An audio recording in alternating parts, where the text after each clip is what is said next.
¿Qué tal amigos? Buenos días, buenas tardes, buenas noches o en el momento en el que estén sintonizando este programa muy especial de La Última Página. Como verán en la caja de descripciones, en el título de este video, estamos celebrando aquí con el doctor, el ínclito, el inmarcesible, el único, impostergable, inevitable.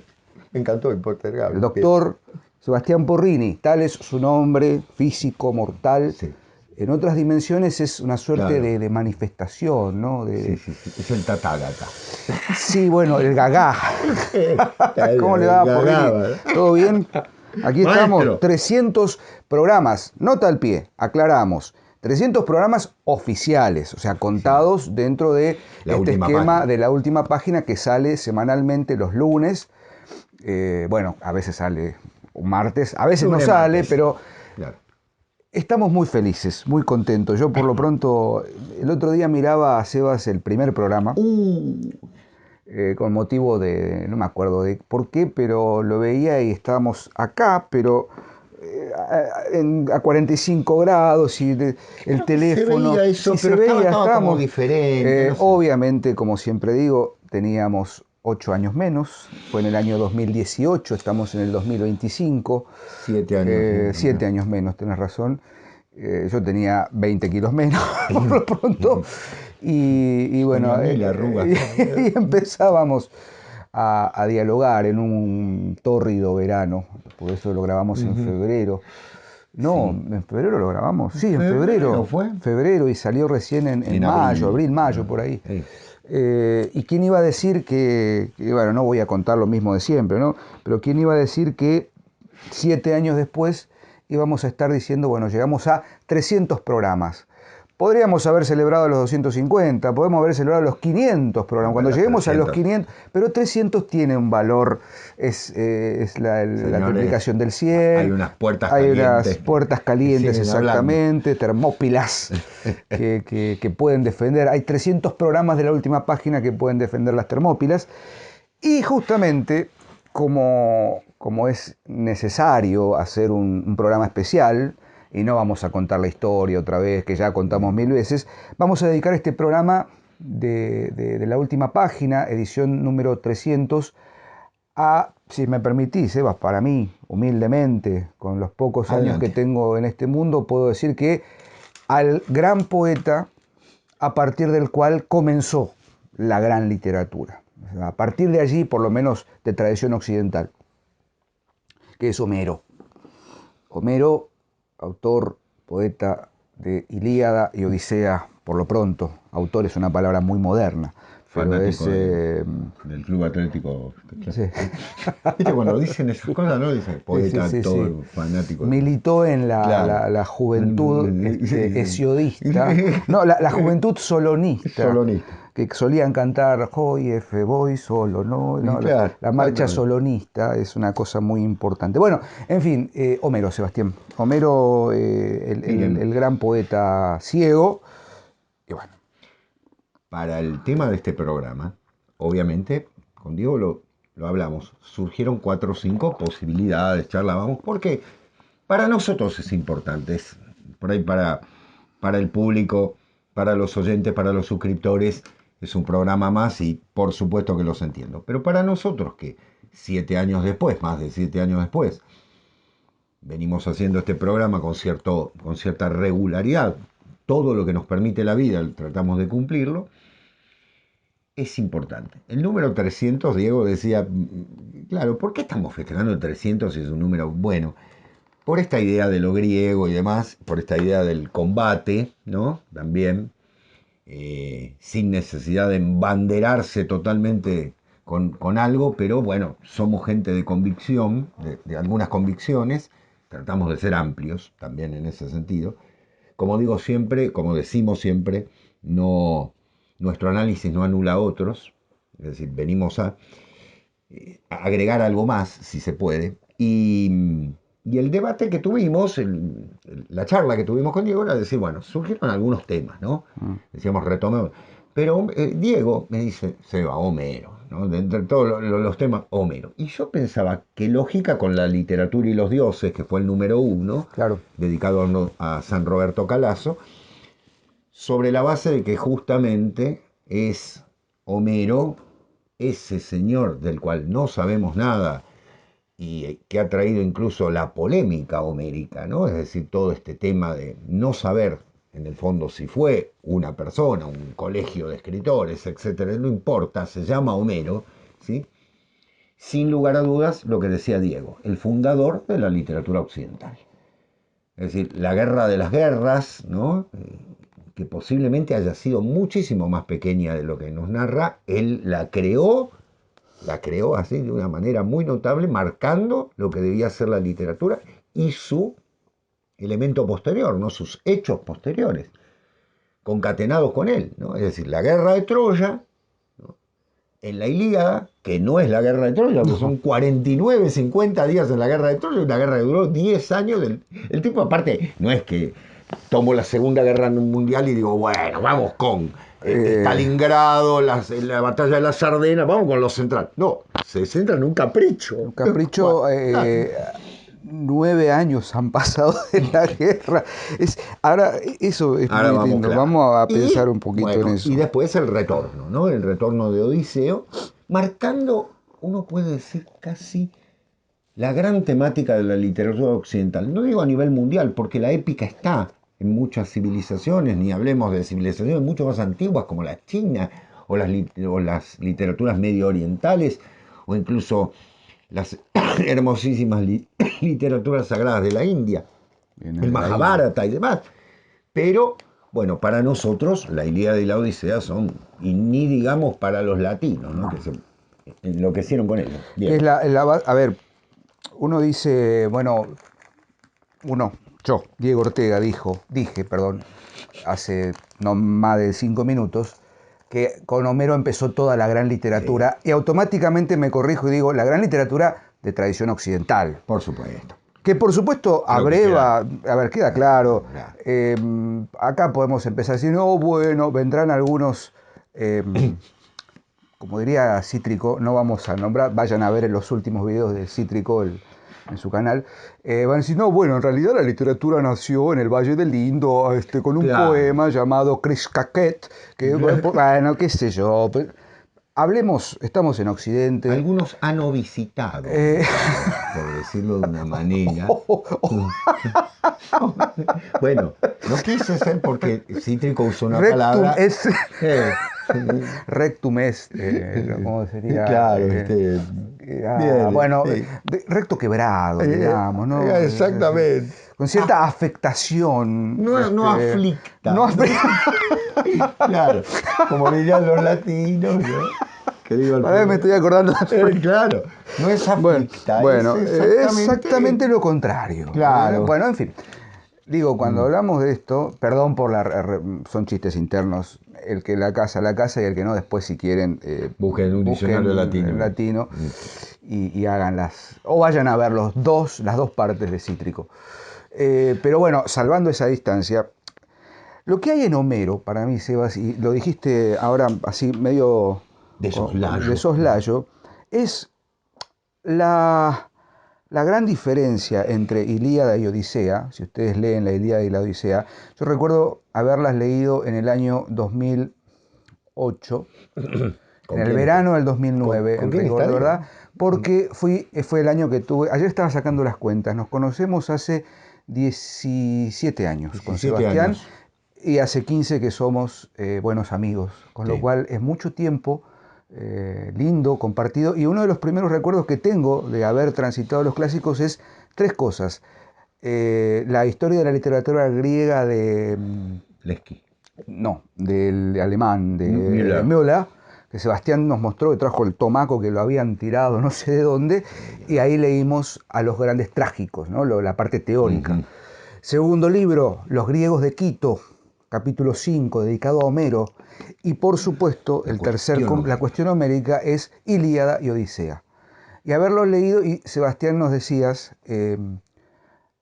hay algunos críticos que consideran que la Ilíada es un poema de vejez y que la Odisea es un poema de juventud, Sí. por el vigor, por el pulso, por el dinamismo que tiene la Odisea, y luego la Ilíada, que es una cosa densa, Claro. que hay que apretar los dientes y la guerra y la muerte. Ahora, muy bien, perfecto.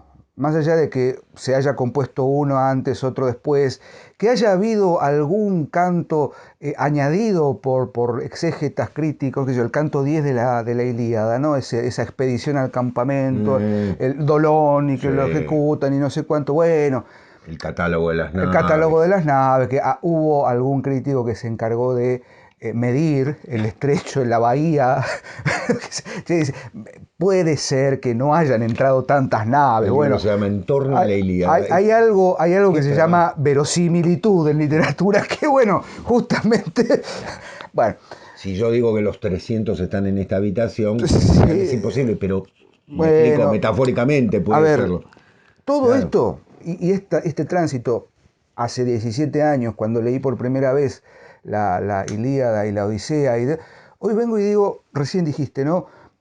No se quedó en la grandeza de la guerra, se dedicó a 49 días. Y ahí está, creo yo, la primera, o el primer gran pilar de lo que es pensar la poesía como arte, y luego eso se va a llamar literatura. Exacto. ¿No? El primer antecedente nos muestra la focalización en algo que va a ser no un caprichito solamente, sí, claro, por supuesto, es la cólera funesta, Claro. ¿no? Así empieza. Meninai de Pelea de Osagilios, Ulo, Menenge, Muría, Jaios, Alie, que bueno, y sigue, ¿no? La cosa es centrado en un personaje. Con Homero se funda el punto de vista, la perspectiva, la psicología de los personajes, qué sé yo, la narración de la guerra. La literatura universal o la gran literatura occidental se funda a partir de una guerra, del polemos, de un territorio, bueno, entre después Oriente y Occidente. Entre Oriente y Occidente, un punto liminar, porque lo que hoy es Troya, que hoy está también en un conflicto bastante complicado, esa zona medio oriental, Sí, claro, del mapa mundi, entra en tensión. Y Homero se centra en esos 49 días, en el carácter, en la profundidad, en el sufrimiento. Lo decía Sebastián recuerdo en alguna charla, y lo hemos dicho cuando hablábamos le hemos dedicado un programa a Homero en el hilo de Ariadna, sí, con el sí, hilo de Ariadna. es verdad. Y decíamos, bueno, en el canto 23, creo, de la Ilíada, cuando Príamo llega al campamento de Aquiles, a las tiendas de Aquiles, y le suplica, casi de rodillas, sollozando, que le devuelva el cadáver de Héctor para poder hacer dignamente los funerales. Hay allí un gesto de reconvención, hay un gesto de contrición, un acto de contrición que implica la fundación de la literatura de Occidente, ¿no? Sí, la piedad. La piedad. ¿no? Se veía. Exactamente. Entonces, empecemos ahí, ¿no? Es decir, con un acto de creación sobre lo puntual, lo particular, que luego remite a lo universal. Exactamente. Saltamos a la Odisea, yo hago este aporte y charlemos. La nostalgia. La nostalgia, el regreso. Pero ahí también hay un mecanismo en la obra, en la creación, en la construcción y la estructura del poema, que es innovador. Estamos hablando siglo VIII, siglo circa, siglo VII antes de Cristo. Y el poeta, Homero, construye el relato enmarcado. Porque, estricto sensu, lo que todos tenemos como el viaje de Odiseo empieza recién en el canto 12, no, canto 9, canto 10, por allí, 8, cuando 9. Narra sus viajes. Cuando llega a la isla de los Feacios, cuando está en el banquete y Demódoco, el Aedo, ¿Demódoco es el Aedo? Canta las penas de la guerra, que fue hace 10 años. Odiseo, empieza a llorar y ve, ¿por qué lloras? Bueno, yo les voy a contar. Y ahí recién empieza el regreso, el viaje. Y luego tenemos todo ese final del canto 15, Exacto. 16 al 24, Los últimos 10. que es la llegada y toda la estratagema que piensan con Telémaco. Ahora, tomémoslo, supongamos que somos, como se dice, unos científicos que toman la literatura con guante blanco y con lupa y empiezan a diseccionar la estructura de la obra. Y, estructuralmente, che, qué interesante, el tipo tiene 5 cantos enmarcados en este contexto, luego salta a otro contexto que luego va para atrás y... Eso es... La telemaquia, la Eso es, errancia y el retorno. más allá de la estructura, es el arte poético de Homero. Sí. ¿Cuántas obras y cuánto de la literatura contemporánea, moderna o del siglo XIX en adelante, sobre todo en el siglo XX, que es como, Sí. repite esa estructura? El Ulises de Joyce. Ulises de Joyce, Claro. el Adán Buenos Aires, Exactamente. la señora Dalloway, Sí. 100 años de soledad. 100 años de soledad. ¿No? 100 años de soledad, el rulo de 100 años de soledad es esa historia que va hacia atrás, es la Ilíada, ¿no? Sí, totalmente. Cuando decimos la fundación de la literatura occidental, como bien señalaba Diego, son 2 obras, porque tienen que serlo, porque son diferentes, y porque, como bien decía Diego, lo que hace Homero es el arte de un poeta de saber cortar. Es decir, a ver, podría haber cantado la guerra y sería un historiador en última instancia. He ahí el tema, no es que, porque no hay mucho más, no hay anales de la historia de la guerra de Troya en líneas generales, salvo algún documento hitita y demás, no hay mucho. Podría haber hecho una historia desde el punto de vista de como el Winston Churchill, que escribe la historia de la Segunda Guerra Mundial, qué sé yo, por poner por caso. No decidió hacer eso, decidió hacer literatura. Es decir, funda la literatura. Dice, a mí me interesa este momento en el que un héroe se enoja con su ejército, se enoja con su jefe, mejor dicho, y decide no seguir colaborando con los ataques a Troya. Esos 40 y tantos días, porque vuelve antes, generan un desastre para el ejército. Está perdiendo a su mejor hombre, está perdiendo a su máximo guerrero, Aquiles, ¿no? Bueno, ustedes lo saben perfectamente. Eso es una elección literaria.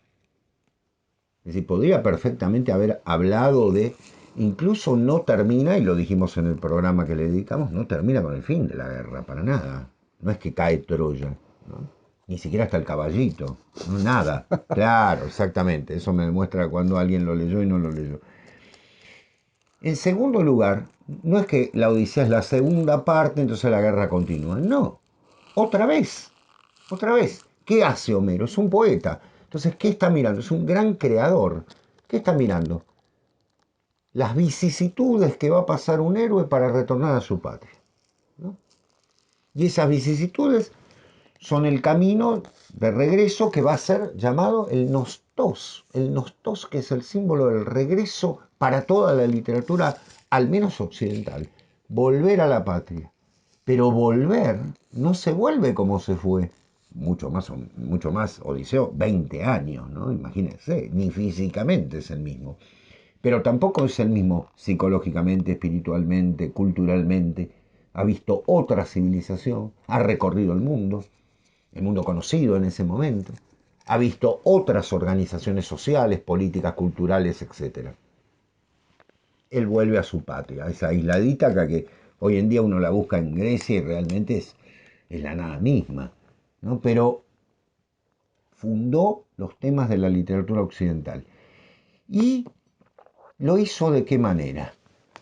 En verso, sí, claro. Y uno dirá, entonces la prosa, ¿para qué estaba? La prosa era para hablar. La literatura era en verso. Porque justamente si hay algo que genera un distanciamiento fundamental es el verso. Genera un ritmo. Por supuesto que tenía que ver con la oralidad, que tenía que ver con la memoria, que tenía... Sí, sin lugar a dudas. Pero valga decir que también lo hace porque el elemento del verso en nuestra mente opera de una manera diferente. Por otra parte, es el creador, se puede decir, no solo de la literatura occidental y de algunas de sus temáticas, sino también el plasmador de los símbolos. Si uno piensa en la antigüedad de la obra, uno ve que Homero no solamente narró una historia, sino narró la revelación de esa historia. ¿Él vivió la guerra de Troya? No. Mire, históricamente se habla de 400 años, se dice. O sea, está narrando un hecho que ocurrió hace... Es como si, no sé, Diego o yo decidiésemos componer una novela, lo que fuera, y la ubicamos bajo el reinado de Felipe IV. Más o menos es esa la diferencia. ¿Me explico? Es decir, han pasado 400 años. ¿Qué datos de la verdad existían? Si en esa época las cosas eran totalmente orales, y eso, nada más. Pero algo habrá quedado ahí para que una persona o un conjunto de poetas, vuelvo a decirlo, hayan decidido narrar esa historia. Guerras había constantemente. Eran zona de conflicto constante, ¿no es cierto? Sin embargo, la guerra de Troya es la guerra de Troya. Y el motivo de la guerra de Troya, los historiadores podrán, con muchísima sabiduría y con muchísimo empeño, decir, bueno, era el control de los impuestos, en el paso a los Dardanelos, todo muy bien, todo muy lindo. Pero Homero nos dice, hay una mujer muy bella que es raptada, ¿no es cierto? Y lleva raptada, y Bueno, llevada a ahí otra, se dividen y las ahí, aguas, claro, qué el sé yo. encomio, exactamente. Y lo hace de una manera muy particular, porque en el medio narra una historia de amor, también. El amor y la guerra. Qué viejo el tema, ¿no? Pero para Homero absolutamente innovador en ese Ahora, sentido. perdón, Sebas, que te No, por corte, favor. porque se me disparan tres ideas, o cuatro, o muchas. Dijiste Adelante. El encomio a Helena de Gorgias, Ujú. léanlo porque es una cosa muy buena, más allá del eminentemente... Gorgias era profesionalmente sofista, pero está bien ese texto. Pero fíjate, Sebas, fíjate, como si no lo supieras, Mm. es simplemente Ujú. un conector de charla, ¿no? Las máximas conversacionales. Bueno, De Greima. si nosotros pensamos en trazar un mapa o una línea temporal y todo lo que implica el estudio de la literatura y el ordenamiento también de dónde están los pilares, por supuesto, con Sebastián hace unos años habíamos pensado en escribir, está ahí en Gatera, está Ujú. en la galera, digamos, no en la galera todavía, pero eh, algo así como la explosión de la literatura, no sé, y luego las esquirlas, ¿no? Pero es inevitable pensar que si buscamos el fundamento de la literatura universal, está Homero, y luego se va acercando hacia Virgilio, y de Virgilio vamos a Dante, de Dante vamos a la literatura italiana, Boccaccio, o Shakespeare. vamos a Shakespeare, vamos a Cervantes, A Siglo de Cervantes. Oro. Y ahí, en los comienzos, en siglo V a.C., están los grandes trágicos, ¿no? Los tragediógrafos, los que conocemos por lo pronto, Esquilo, Sófocles, Eurípides. Cada uno de ellos bebió de la tradición homérica. Totalmente. La Orestíada, por ejemplo, en Esquilo, el Ajax en Sófocles, las Exactamente. Troyanas en Eurípides. Sí. Digo, obviamente también tenemos, qué sé yo, el Orestes El del Edipo, Edipo, la etc. Antígona. Pero la cuestión, o sea, el ciclo homérico, el ciclo troyano, cuya base fundamental es Homero, luego tiene toda una cadena Sí. de Continuadores, digamos, ¿no? continuadores y incluso diríamos, diríamos, eh, una vuelta de tuerca, Ujú. ya desde la poiesis, ya desde la creación artística, Sí. desde de trabajar, voy a ser muy, muy moderno con lo que diré ahora, que es de la teoría literaria, ¿no? El material narrativo, el Claro. material, el texto de base, ¿no? Exacto. La reescritura, trabajar sobre el texto ya conocido, sobre la tradición oral conocida y darle una vuelta de tuerca sobre la base de los parámetros y los principios estéticos simbólicos del Sí. siglo V a.C. Entonces uno podría leer a Homero esencialmente en Ilíada y Odisea, luego saltar a la versión que propone Esquilo en la Orestíada, luego confrontarlo con lo que propone Sófocles, por lo pronto en el Áyax, luego ir a las Troyanas de Eurípides, y encontramos sobre la base de una misma fuente una nueva forma de entender incluso la cuestión política, social de la Atenas del siglo V, siempre mirando hacia esa base y ese fundamento que fue Homero. O sea, siempre se vuelve a Ítaca. Sí, exactamente, siempre se vuelve a Ítaca. Sí, señor. Ahí está, es una fuente, es la fuente. Esa fuente homérica es inagotable, porque hoy en día perfectamente alguien puede pensar en la estructura de la Ilíada y trasladarla a una novela, totalmente, de hecho, estilo García Márquez.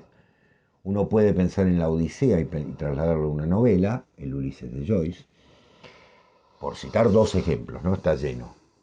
Pero sobre la base de eso, el Homero que sigue vivo, más allá de lo estructural, es el Homero que enfoca, como dijo Diego, ¿no? Es decir, cómo ve los hechos, cómo los narra, qué quiere acercarnos.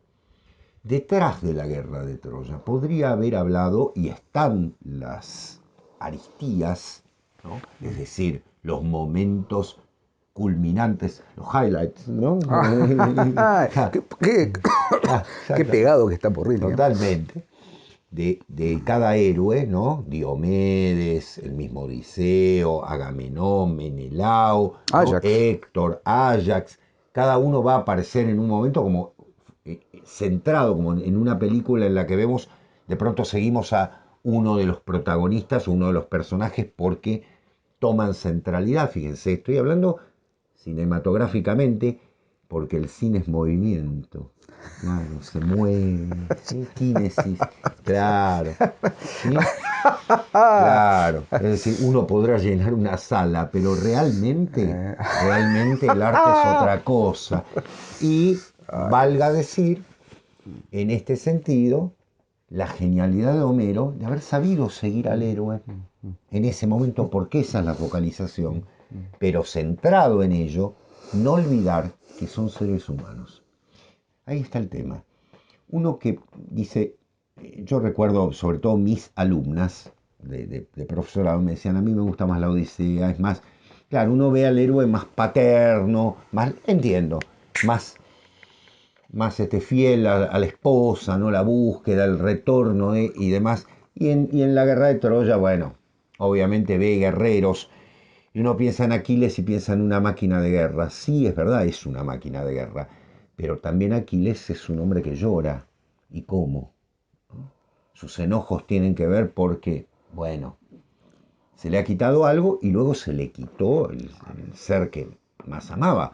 Entonces hay una reacción humana y comprende cuando Príamo le abraza las rodillas, comprende fundamentalmente qué es el dolor. Simone Weil escribió un artículo maravilloso, La Ilíada o el poema de la fuerza. Sí, sí. ¿No? Estaba pensando en... Vayan a leerlo y demás. Ella dice que el gran protagonista de la Ilíada es la fuerza. Estoy de acuerdo, es verdad. Pero dice algo mucho más bello que yo. Dice, los evangelios son la última expresión del genio griego. Sí. Porque la primera es la Ilíada. Es decir, si uno sabe leer, no es que había 20 dioses y en el otro hay uno, y bueno, y acá ve la revelación, sí, por supuesto. Esa es la cáscara. Pero lo que hay debajo, que supo ver Simone Weil, ¿no? Como muchas cosas que supo ver la genial pensadora francesa, debajo, ese río que continúa, que es un río simbólico, ¿no? Y que tiene todo ese valor, es la fundación de la piedad, del perdón, del perdón. Los griegos crean el perdón para Occidente. Es decir, yo también moriré, ¿no? Eso es lo que comprende Aquiles. Todo esto va a pasar, me van a coronar, soy el más grande, soy el ídolo, soy el... Pero yo también voy a morir. Entonces, ¿de qué vale tener un cadáver ahí pudriéndose? ¿Para qué? No que los dioses están cuidándolo para que no se pudra, me digan ustedes, sí, fundamentalmente. ¿No? Sobre todo Afrodita. Pero valga decirlo, la idea detrás es un aprendizaje interior. como lo es la Odisea. Este tipo, por decirlo con todo el cariño del mundo, Odiseo o Ulises, como ustedes quieran, que recorre todo ello, tiene que aprender. Y tiene que aprender con dolor, con el dolor. Ha perdido su familia, 20 años separado, no ha visto a su hijo, no ha visto a su esposa, ha vivido una injusticia enorme, ha hecho injusticias también. Pero la idea es vuelve y vuelve de otra manera. Tiene un saber detrás. Y justamente el poema termina como diciéndonos, ¿no? Abre la puerta y dice, la vida de Ulises va a seguir. Por supuesto se conjeturó muchísimo sobre eso. Pero ahí está la genialidad de Homero. Cuando Angre pinta la apoteosis de Homero, pintó a todos los escritores que se le ocurrió, Virgilio, Lope de Vega, Cervantes, Shakespeare, y pongan todos, ¿no? Y están coronando a Homero todos. ¿Por qué? Porque, bueno, ¿no es cierto? ¿De dónde venimos? ¿De dónde venimos? Este ciego que decidió cantarnos una guerra como a él se le ocurrió y el retorno de un héroe como a él se le ocurrió.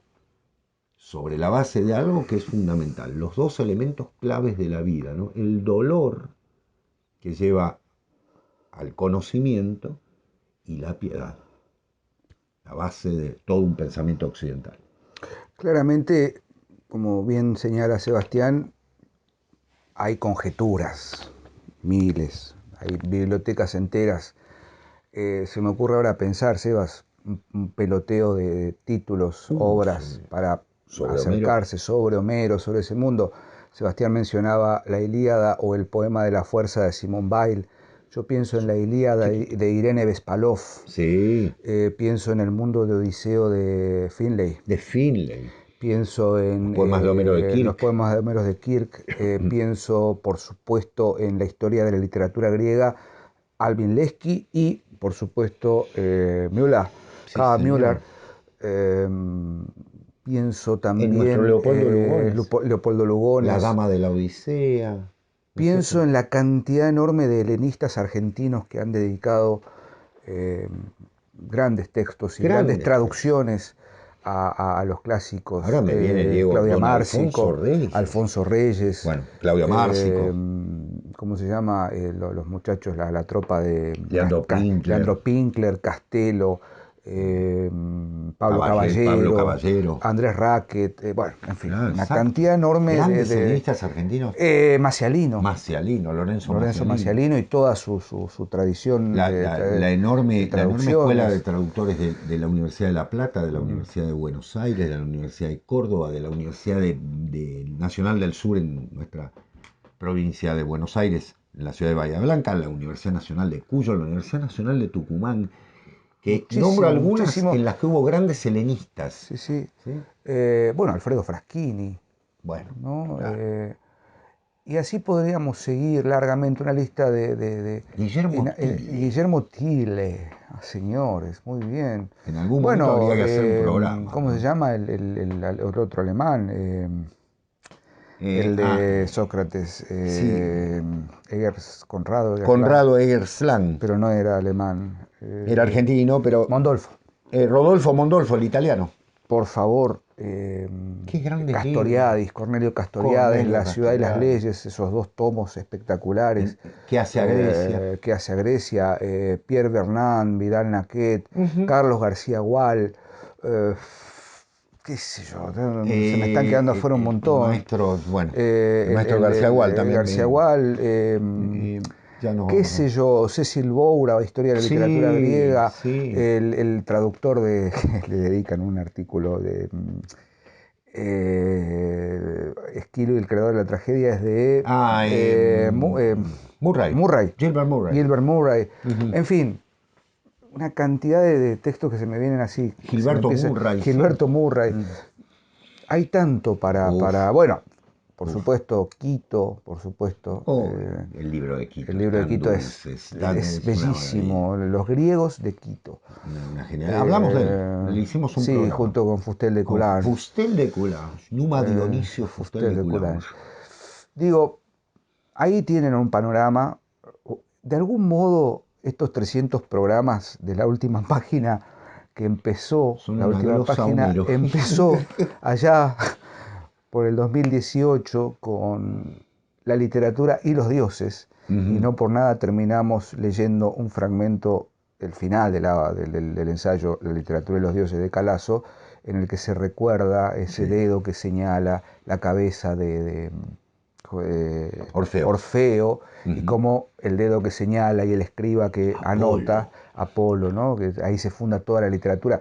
Allí está todo, y allí está Apolo en su esplendor en Homero, y está Afrodita, y está Zeus, y está toda la cuestión de un espíritu de la época que hoy, 2500 años, o casi, no sé, 3000 2000, casi. 3000 años casi, sigue generando preguntas, y sigue generando derivaciones, y sigue asombrando a toda una generación y a toda la condición humana. Sí. Porque como señalaba Sebastián, esas dos vertientes o esos dos pilares que podríamos utilizar como síntesis, ¿no? La fuerza y la piedad, Ujú. o la voluntad y la piedad, eh, siguen siendo parte esencial de nuestra condición humana.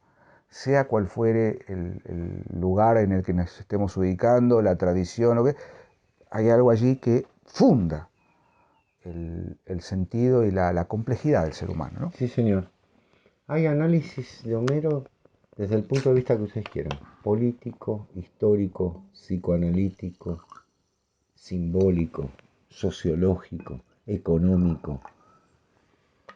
¿Eso de qué habla? De una riqueza, ¿no? De un clásico, de un ente fundacional. Se lo puede seguir viendo. Por eso, en algún momento un colega me preguntaba, cuando escribí lo de mitología, el fulgor mítico, me decía, uy, dice, yo pensé que ya se había dicho todo, me lo dijo inocentemente, ¿no? Y con la mejor intención, pensé que ya se había dicho todo sobre el mito. No se acaba nunca, Mm. no se acaba nunca. No es que se acaba aquí y ya está, y los que citamos. Se sigue estudiando Homero, se lo sigue traduciendo. Hay traducciones nuevas, hay traducciones personales, ¿no? Como la de don Alfonso Reyes o la de Leopoldo Lugones, por citar dos personas cercanas. Y fíjense ustedes, ¿qué puede llevar a un autor? A ver, lo mismo me pasa con Dante, ¿no? Hace poco una eminente traductora argentina, no recuerdo su nombre y pido disculpas, tradujo la Divina Comedia, me saco el sombrero, ¿no? La felicito enormemente, qué tarea. Uno diría, che, pero ya hay 20 traducciones al castellano, Ah. basta, ¿no? O alguien diría de la Ilíada, ni hablemos, ¿no? La de Segalay está Leya y todas las que vienen, las de Hermosilla, que son un espanto. Bueno, en fin, No ya, hace honor a su apellido, ¿no? totalmente.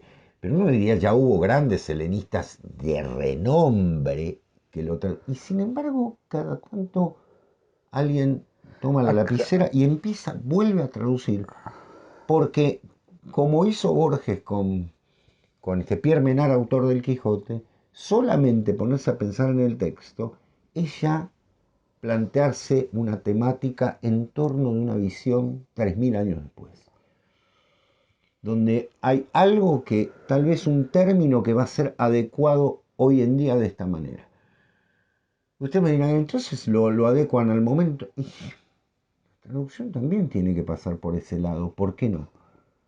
Por supuesto que uno lee las traducciones de Segalay y Estaleya, que son las que más comúnmente se ven en todos lados, pero está la de don Carlos García Gual, está la de, ¿no es cierto?, la de grandes maestros en España y demás, que son las que Gredos nos ha enviado y demás. Son exquisitas. Hay una Pero eso nueva no impide. traducción ahora de Coligüe clásica, Ahí de la está. Odisea. De la No Odisea. recuerdo, Otra pido vez. disculpas, no recuerdo el autor, pero es como un traductor muy importante Andrajonusa.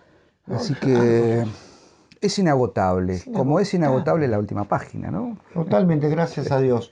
Valga decir que eh, toda persona que me pregunta, ¿debo leer la Ilíada de la Odisea? No debo. Yo creo que es necesario para poder Mm. entender la literatura posterior, todo lo que vino. Ahí están todos los temas. Ustedes me dirán todos los temas, obviamente, si voy a hablar de mi primo o mi prima, obviamente no va a estar ahí, por supuesto, ¿no? Esas son sandeces del momento, pero los grandes temas de la literatura universal, los grandes temas que uno vuelve a encontrar en todos los señores que nombramos y en todas las señoras, ¿no? Que uno puede uno vuelve a encontrar en Marguerite Yourcenar, en Virginia Woolf, en James Joyce, en Italo Svevo, miren, estoy citando en Leopoldo Marechal. En Leopoldo Marechal, por supuesto. Esquilo dijo la frase que siempre digo, la recuerda, ¿no? Comemos las migajas del banquete de Homero. Y sí, Homero comió un banquete y lo que quedó, de ahí estamos viviendo. Y llenamos 12 canastas, ¿no? Exacto, y sobra y sigue saliendo. Bueno, eso es algo maravilloso. Por eso, Homero, quien fueras, ¿sí? Tal vez sí, un simple apodo. Homeros, Jotis Potestín, ¿no? Quien quiera que tú seas. Quien quiera que tú seas, exactamente. Sin lugar a dudas, el fundador de la literatura occidental. Todo lo que aparece después le debe algo a Homero, sí. Se lo debe. Si Homero viviese los derechos de autor, otra que Elon Musk. Dios me libre, por favor. Así que bueno, estamos aquí, programa número 300, emisión 300 Formaliter. Por supuesto tenemos, sí, ahora vamos a agarrar el escudo, el gladio, la espada, lo que fuera, o el gladio no. Un millón de persas no podrán nada contra 300 griegos. Ojo ahí, ojo ahí, porque el horno no está para bollos. No está para bollos el horno. No va a ser cosa que vuelve un pueblo. Algún día tenemos que hablar de culturas y realmente, pero chocan dos mundos que obviamente que tenían una particularidad muy diferente de verlo. Y sin lugar a dudas con grandezas de ambos lados, ¿no? Obviamente, por supuesto. Lo que pasa es que, bueno, ¿no es cierto? Yo soy de la península que está al lado. ¿no? Bueno, como dijo Sebastián, en algún momento a él le sale tuco por las venas, ¿no? Entonces, es inevitable que él admire a esos poetas que andaban en cueros por allí, no vea la importancia de la armadura y el escudo y la construcción del carácter por el ambiente, ¿no? Esos fiordos que hacen que uno se envalentone, ¿no? Y tomar cerveza de un cuerno recién cortado de un alce, ¿no? Frente al vino, a la uva, al laurel, a la albahaca. ¿A dónde iba Apolo? ¿A dónde venía? Y venía ahí, a beber un rato. Bueno, ya se fue todo el día, pero no importa. Se iba a chupar un rato con esto y dejaba. ¿A quién dejaba? A Dionisos. ¿no? Mientras estos estaban pegándole a la piedra, le pegaban a piedras. Conquistando pueblos. Arrasando, porque no se olviden que vikingo significa pirata. ¿No? Claro, totalmente, por favor. Una también pequeña los humorada, muchachos tienen lo suyo, por supuesto. Hablando en serio. Hemos hecho un homenaje importante un año después de la última página, en el 2019, con un gran libro que es Cuando los dioses habitaban la tierra, que pueden conseguir en Sofía Casa Editorial, junto con todos los libros escritos por el doctor Porrini y una playa de autores, bueno, el de Shakespeare, que prontamente va a haber novedades. Muy bien, vamos. Así que bueno, Sebas, ¿te parece que dejemos aquí estos? Van 45 minutos, bien. Homero nos llevaría 45 años, pero bueno. Nos llevaría toda una vida. ¿Hay última página para rato? Hay última página para rato, siempre que la voluntad... La lista es infinita. La lista es infinita y bueno, próximas ediciones estarán dedicadas a un sinfín de autores. Innúmera cantidad de autores y de temas. De publicidad. No se pierdan el próximo lunes en este mismo canal, a esta misma hora. Canal 11 de LRS 82 TV, ADTV. Auspicia para todas las señales de la radiodifusión argentina. Historias argentinas, sucesos argentinos. El profesor Porrini genera honda especulación entre los pobladores. Y saludaban rápido. Hola, amiguito, ¿cómo estás? Bueno, basta. Nos vemos. Gran Homero. Este jueves, Dios mediante, va a haber una sorpresita en el canal. Sorpresa, algo que se viene anunciando. Un retorno, ya que estamos hablando. Así que, Sebastián, un placer como siempre. El mismo, Diego. Aquel febrero del 2018. Es un gusto encontrarnos todas las semanas con vos y con ustedes que están ahí. Gracias. Seguimos leyendo como corresponde. Chao. Adiós. Gracias.